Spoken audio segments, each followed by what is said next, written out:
Oke, baik. Assalamualaikum warahmatullahi wabarakatuh. Masih dengan Buana 79, salam semangat selalu untuk seluruh pelajar di Indonesia, baik dari Sabang sampai Merauke, dari Miangas hingga Pulau Rute. Kita lanjutkan untuk proses pembuatan laporan keuangan dari UD Buana, di mana pada pertemuan sebelumnya kita sudah selesaikan penyusunan atau membuat jurnal penyesuaian. Pada pertemuan kali ini saya akan bahas mengenai bagaimana cara mengisi atau menyusun neraca lajur yang ada pada UD Buana. Oke, jadi pada prinsipnya untuk proses pengisian atau penyusunan neraca lajur ini cukup mudah ya. Jadi yang pertama di sini untuk bentuk neraca lajur sendiri ada kolom kode akun, kemudian ada nama akun, lalu ada kolom neraca lajur atau trial balance 31 Desember.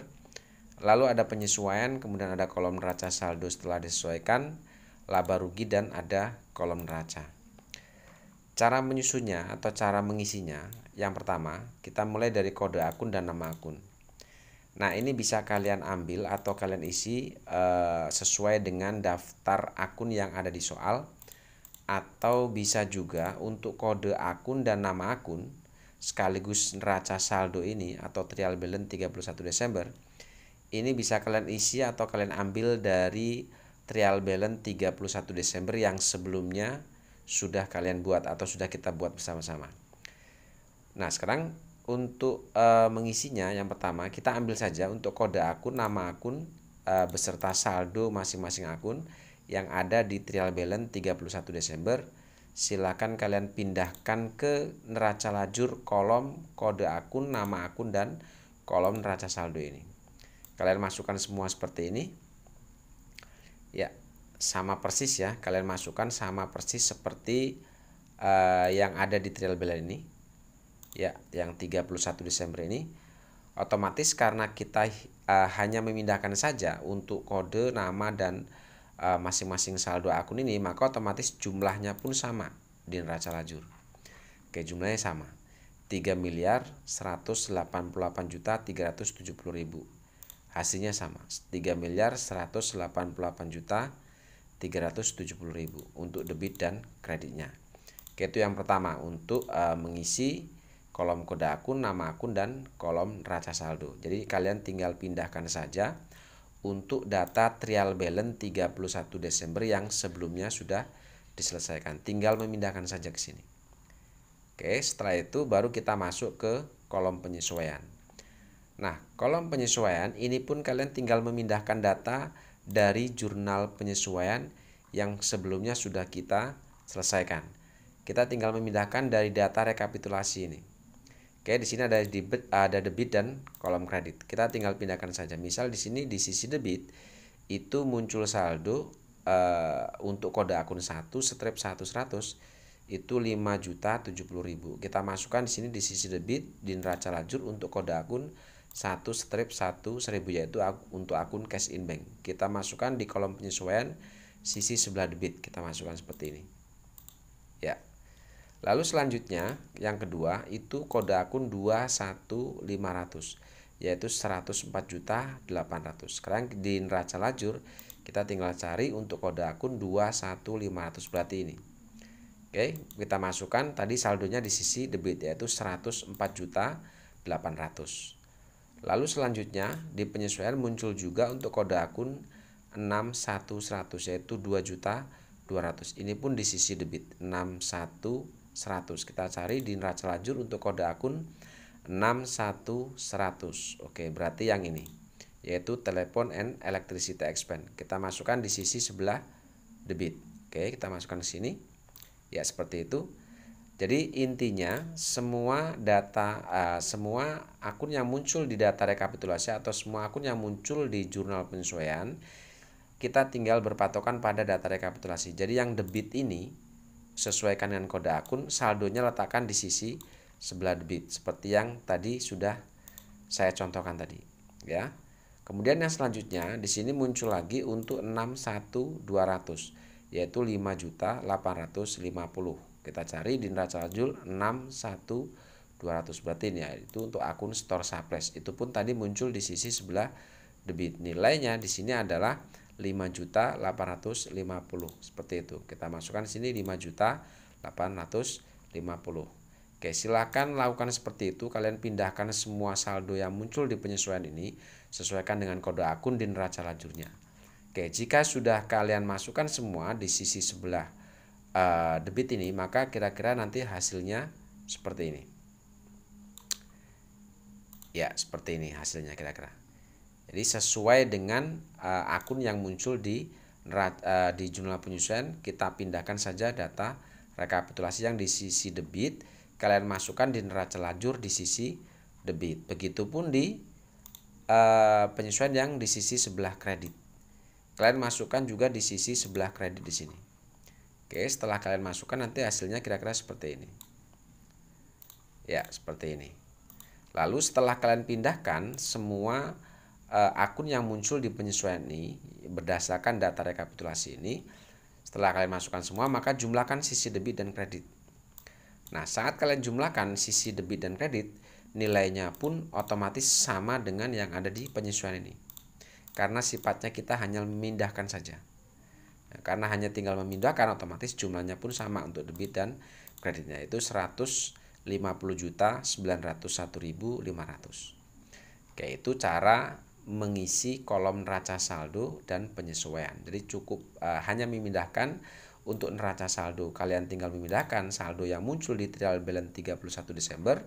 Sedangkan untuk kolom penyesuaian, kalian tinggal memindahkan saja semua akun yang muncul di jurnal penyesuaian. Nah, untuk mempermudah, kalian gunakan saja data rekapitulasi yang sudah disusun ini berdasarkan kode akun yang ada. Kalian pindahkan atau kalian posting di neraca lajur kolom penyesuaian ini. Oke, seperti itu. Nah, sekarang kita masuk ke kolom neraca saldo disesuaikan. Nah, untuk neraca saldo disesuaikan ini ada dua opsi. Bisa kalian menghitungnya dari akumulasi kolom neraca saldo dan kolom penyesuaian, atau neraca saldo disesuaikan kalian bisa ambil dari buku besar untuk nilai saldo akhirnya. Contoh di sini di cash in bank itu muncul saldo akhir 205.840 di sisi debit. Maka di neraca saldo di neraca lajur kalian pun pindahkan di sisi sebelah debit seperti itu. Atau bisa juga kalian jumlahkan dari kolom neraca saldo dan kolom penyesuaian, sama saja. Artinya di sini di neraca saldo misalnya untuk akun cash in bank ada saldo debit 200.770.000. Di kolom penyesuaian di sisi debit muncul juga saldo debit yaitu 5.070.000. Maka karena debit ketemu debit ini dijumlahkan. Oke, dijumlahkan maka hasilnya adalah 205.840. Seperti itu caranya. Jadi silakan kalian mau pakai yang mana. Nah, untuk mempermudah proses ini maka saya cukup hanya pakai cara seperti ini aja yang kita akumulasi kolom neraca saldo dan penyesuaian. Oke, kita lanjutkan untuk yang kedua yaitu petty cash. Petty cash di neraca saldo muncul nilai saldo 6.750.000. Lalu di kolom penyesuaian di sini tidak ada saldo. Karena tidak ada saldo, maka otomatis saldo yang muncul di neraca saldo ini tinggal memindahkan saja ke kolom neraca saldo disesuaikan. Sesuaikan dengan sisinya. Di sini muncul di debit, maka otomatis di sini dipindahkan ke sisi yang debit. Seperti itu. Lalu sama dengan account receivable. Di neraca saldo muncul di sisi debit 709.500. Di penyesuaian di sini tidak ada. Artinya karena tidak ada, ini tinggal memindahkan saja di kolom neraca saldo disesuaikan di sisi sebelah debit. Oke, seperti itu. Lalu kemudian allowance for debt full debt. Di neraca saldo di sisi kredit muncul saldo 19 juta. Di penyesuaian juga muncul saldo di sisi kredit 16.475. Karena di sini kredit ketemu kredit, maka otomatis ini kita tambahkan 19 juta ditambah dengan 16.475.000. Oke, kita letakkan saldonya di sisi sebelah kredit karena di sini kredit ketemu kredit, maka otomatis saldonya akan menghasilkan saldo kredit di kolom neraca saldo disesuaikan yaitu 35.475.000. Lalu selanjutnya untuk merchandise inventory. Di sini di neraca saldo muncul di sisi debit saldo 617.200. Di penyesuaian ini tidak ada saldo. Artinya karena tidak ada saldo, maka saldo yang ada di kolom neraca saldo di sisi debit ini tinggal memindahkan saja di kolom neraca saldo disesuaikan di sisi sebelah debit. Seperti itu. Lalu selanjutnya untuk store surplus. Di neraca saldo muncul saldo di sisi debit itu 10.700.000. Lalu di kolom penyesuaian muncul nilai saldo di sisi kredit 5.850.000. Oke, karena di sini debit ketemu kredit, maka kita lihat saldo terbesar. Di sini saldo terbesar itu adalah di sisi debit kolom neraca saldo. Maka ini tinggal dikurangkan 10.700.000 dikurangi dengan 5.850.000. Nah, selisih saldonya karena lebih banyak yang di sisi debit, maka selisih saldonya letakkan di sisi debit kolom neraca saldo disesuaikan, yaitu 4.850.000. Oke, sama halnya dengan prepaid insurance. Di neraca saldo muncul 15.300.000. Di kolom penyesuaian muncul di sisi kredit 1.250.000. Karena saldo debit lebih besar, maka otomatis saldo debit ini dikurangi dengan saldo di sisi sebelah kredit 15.300.000 dikurangi 1.250.000.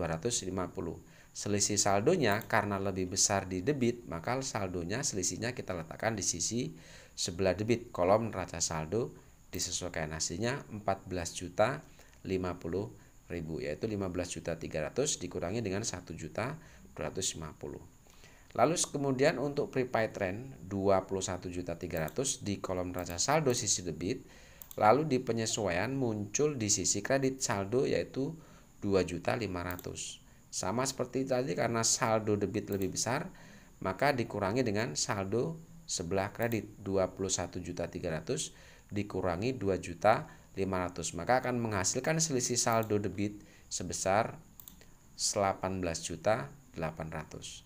Dan seterusnya seperti itu ya. Prepaid tax neraca saldo muncul nilai saldo 15 juta, di penyesuaian dia tidak ada, maka ini otomatis tinggal memindahkan saja di sisi sebelah debit di kolom neraca saldo disesuaikan.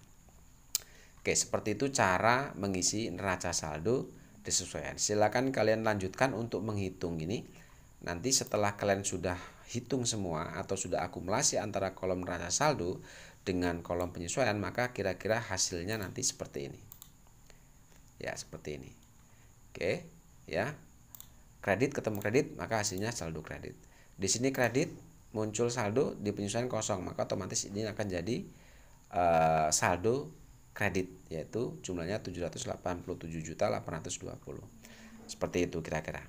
Oke, setelah kalian sudah akumulasi nilai atau antara kolom neraca saldo dan penyesuaian, maka kita jumlahkan untuk sisi debit dan kredit kolom neraca saldo disesuaikan. Maka di sini mendapatkan jumlah untuk sisi debit dan kreditnya yaitu 3.127.251.500. Sisi debit dan kredit harus seimbang atau harus balance. Oke, itu cara mengisi neraca saldo disesuaikan. Sekarang kita masuk ke kolom laba rugi. Untuk mengisi kolom laba rugi ini pun sangat mudah ya. Jadi untuk mengisi kolom laba rugi kalian silakan berpatokan pada saldo yang ada di kolom neraca saldo disesuaikan ini. Ini adalah patokan untuk mengisi kolom laba rugi. Jadi data yang ada di kolom neraca saldo disesuaikan ini jadi data yang kita gunakan untuk mengisi kolom laba rugi. Nah, untuk mengisi kolom laba rugi, bahwa kita tahu bersama-sama laba rugi itu terhubung atau terkait dengan akun pendapatan dan beban. Nah, untuk akun pendapatan dan beban itu adalah akun mulai dari kode 4 sampai kode 9. Ini adalah akun-akun yang berhubungan dengan akun pendapatan dan akun beban. Nah, karena untuk mengisi laba rugi ini tujuannya adalah untuk mencari nilai laba kita, maka untuk kode akun 4 sampai 9 sedangkan kolom yang kita gunakan datanya adalah kolom neraca saldo disesuaikan, berarti yang data akan kita gunakan adalah data ini berarti. Ya, ini adalah data yang akan kita gunakan untuk mengisi kolom laba rugi, yaitu dari data neraca saldo disesuaikan. Di sini kita tinggal memindahkan saja ke sini ke kolom laba rugi. Oke, tinggal memindahkan saja. Jadi saya ulangi bahwa untuk mengisi kolom laba rugi, ini kita harus tahu bahwa laba rugi itu berhubungan atau terkait dengan akun-akun pendapatan dan akun-akun beban. Sedangkan akun-akun pendapatan dan beban itu adalah akun yang terhitung atau mulai dari kode akun 4 sampai kode 9. Nah, untuk kode 4 sampai 9 yang akan kita gunakan nilai saldonya adalah saldo yang ada di kolom neraca saldo disesuaikan. Berarti inilah data saldo yang akan kita gunakan untuk mengisi kolom laba rugi ini. Caranya cukup mudah, kita tinggal memindahkan saja nilai saldo ini. Oke, kita tinggal memindahkan saja ke sini. Oke, yang pertama, di sini ada sales, saldonya kredit, maka di kolom laba rugi kita letakkan di sisi sebelah kredit seperti ini. Lalu ini sales retur itu saldonya debit, maka di kolom laba rugi itu pun kita letakkan atau kita pindahkan di sisi sebelah debit. Yang ini pun saldo debit semua, maka kita letakkan atau kita pindahkan ke sini di sisi debit. Kemudian ada interest revenue, saldo kredit, kita letakkan di kolom laba rugi juga di sisi sebelah kredit. Dan di sini semua ada beban di luar operasional kode 9, karena saldonya di neraca saldo disesuaikan itu ada di sisi debit, maka di kolom laba rugi kita pun pindahkan di sisi sebelah debit. Intinya kolom laba rugi ini kalian tinggal memindahkan data yang ada di kolom neraca saldo disesuaikan mulai kode 4 sampai kode 9. Sesuaikan. Jika dia saldonya kredit, maka letakkan di kolom laba rugi di kredit. Jika dia saldonya ada di debit, maka silakan dipindahkan di kolom laba rugi juga di sisi sebelah debit, dan seterusnya seperti itu. Oke, setelah kalian pindahkan atau semua data neraca saldo disesuaikan mulai kode 4 sampai kode 9 dipindahkan ke kolom laba rugi ke sini. Lalu kita jumlahkan sisi debit dan kreditnya. Setelah dijumlah, di sini menghasilkan nilai jumlah sisi debit dan kreditnya. Untuk debitnya adalah 1.446.611.500 rupiah. Sedangkan di sisi kredit itu adalah 1.612.720.000. Jika kita perhatikan bahwa saldo yang di sisi kredit itu adalah menunjukkan saldo pendapatan. Sedangkan yang di sisi debit ini menunjukkan saldo-saldo beban. Nah, karena kita tahu bahwa di sisi kredit itu pendapatan, sedangkan di sisi debit itu adalah beban, maka jika kita lihat jumlahnya, di sini lihat di sisi kredit itu lebih besar dari sisi debitnya. Artinya jumlah pendapatan itu lebih besar dari jumlah beban. Maka karena jumlah pendapatan lebih besar dari beban, maka otomatis ini akan menghasilkan atau perhitungannya akan menghasilkan nilai laba di sini. Nah, untuk mengetahui berapa nilai laba kita tinggal jumlahkan saja. Untuk sisi kredit ini jumlahnya 1.612.720 dikurangi dengan jumlah beban 1.446.611.500. Maka di sini selisih antara pendapatan dan beban, karena nilainya lebih besar di sisi kredit, maka selisihnya kita letakkan di sisi debit, menghasilkan 166.108.500. Inilah yang disebut dengan laba bersih kita. Oke, setelah kita menemukan nilai laba, maka untuk menjumlahkan debit dengan supaya balance, maka ini kita turunkan ya. Jumlah beban ditambah dengan nilai laba, maka akan menghasilkan nilai 1.612.720. Sedangkan jumlah yang di sisi kredit ini kita tinggal turunkan.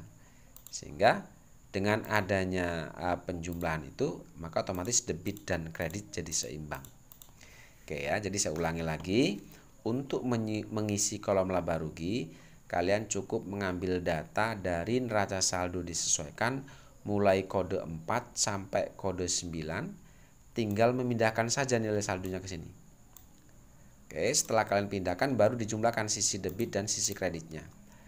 Lalu kita lihat bahwa sisi kredit tadi saya sebutkan itu menunjukkan nilai saldo pendapatan, sedangkan sisi debit itu menunjukkan nilai saldo beban. Maka karena secara kasat mata di sini kita bisa lihat bahwa nilai pendapatan ternyata lebih besar dari beban, maka otomatis ini bisa dikatakan sebagai laba perusahaan atau dalam operasional perusahaan menghasilkan nilai laba di sini. Oke, labanya adalah 166.108.500. Lalu setelah itu kita jumlahkan jumlah beban dengan nilai laba, kita turunkan ke bawah, nilai pendapatan kita turunkan ke bawah, sehingga hasilnya adalah balance. Oke, yang terakhir kita akan coba isi untuk kolom neraca ini.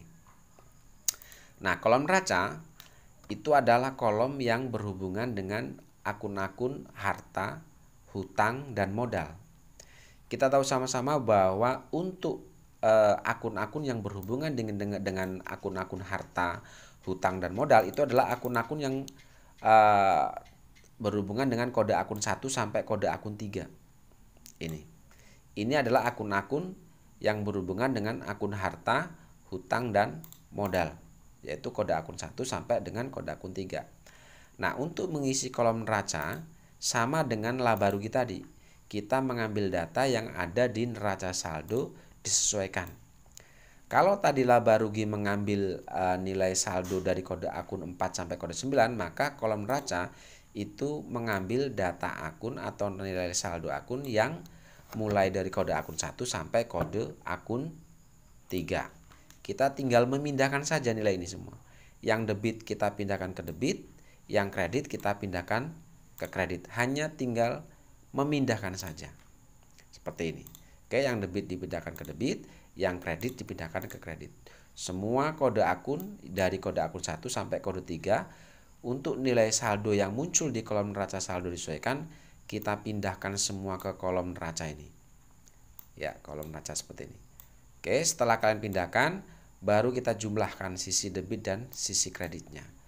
Setelah dijumlahkan, di sini nilai hasilnya adalah untuk debit dan kreditnya. Untuk debit yaitu 1.680.640.000, sedangkan untuk sisi kreditnya 1.514.531.500. Oke, itu jumlah sisi debit dan kredit. Nah, sisi debit ini menunjukkan nilai harta, sedangkan sisi kredit itu menunjukkan saldo atau nilai hutang dan beban. Jika kita lihat di sini, untuk debit dan kredit itu lebih besar kolom debit. Artinya nilai harta itu lebih besar dari nilai hutang dan modal. Nah, selisih antara nilai harta, hutang, dan modal ini kalau kita hitung, maka jumlahnya harus sama dengan nilai laba yang kita dapat di sini. Artinya selisih kolom laba rugi dengan selisih kolom neraca itu sama harusnya. Sekarang kita hitung 1.680.640.000 dikurangi dengan 1.514.531.500, maka di sini ketemulah hasil 166.108.500. Artinya jika kita lihat selisih laba dengan selisih harta di sini sama. Ya, sama. Lalu kita jumlahkan, yang ini kita turunkan ke sini. Lalu ini kita jumlahkan. Maka hasilnya pun jadi sama, debit dan kreditnya. Oke, seperti itu cara menyusun neraca lajur atau membuat laporan neraca lajur. Untuk pertemuan kali ini saya rasa cukup. Untuk pertemuan selanjutnya kita akan bahas mengenai laporan laba rugi dan laporan perubahan modal. Terima kasih. Assalamualaikum warahmatullahi wabarakatuh.